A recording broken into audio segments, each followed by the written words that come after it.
বর্তমান সরকার দায়িত্ব নেয়ার পর শিক্ষাক্রম পরিমার্জনের উদ্যোগ নেয়। এজন্য গত মার্চে বিশেষজ্ঞ কমিটিও গঠন করা হয়।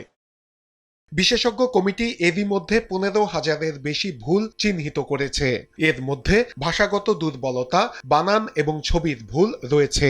সেই সঙ্গে ইতিহাসের তথ্যগত উপস্থাপনেও রয়েছে বিভ্রাট। এই ভুলগুলো তো আসলে বিষয়ভিত্তিক এবং প্রত্যেকটা জায়গায় এই ভুলগুলো চিহ্নিত করা হয়েছে এবং সেটা 3 ভলিউম আকারে এনসিটিবির কাছে পাঠানো হয়েছে এবং প্রত্যেকটা বইয়ের মধ্যে লাল কালি দিয়ে সুন্দর করে বইগুলো কারেকশন করে দেওয়া হয়েছে। পাঠ্যপুস্তক পরিমার্জনে মুক্তিযুদ্ধের ইতিহাসে যার যা ভূমিকা সেটি গুরুত্বের সঙ্গে থাকছে। সেই সঙ্গে 24-এর গণঅভ্যুত্থান সহ দেশের গুরুত্বপূর্ণ গণতন্ত্রকামী আন্দোলনও থাকছে পাঠ্য বইয়ে।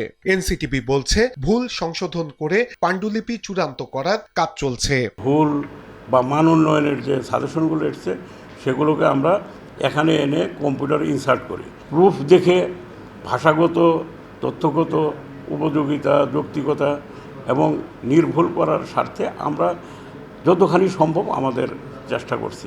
শিক্ষকরা বলছেন বাংলা ও ইংরেজি সংস্করণের অনেক বিষয়ের বইয়ে তথ্যগত মিল থাকে না, এগুলো নিয়েও কাজ করতে হবে।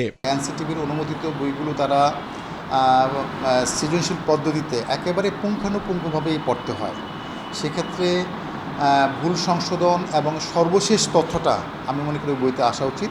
প্রাথমিক পর্যায়ের 36টি এবং মাধ্যমিক পর্যায়ের 97টি বই পরিমার্জনে কাজ করেছেন 320 জন বিশেষজ্ঞ। মানসম্মত শিক্ষা নিশ্চিত করতে হলে নির্ভুল পাঠ্য বই তৈরি করতে হবে। আর এজন্য পরিমার্জনের সঙ্গে গবেষকদের পাশাপাশি শিক্ষকদেরও সম্পৃক্ত করার আহ্বান শিক্ষা সংশ্লিষ্টদের। নূরে আলম, সময় সংবাদ, ঢাকা।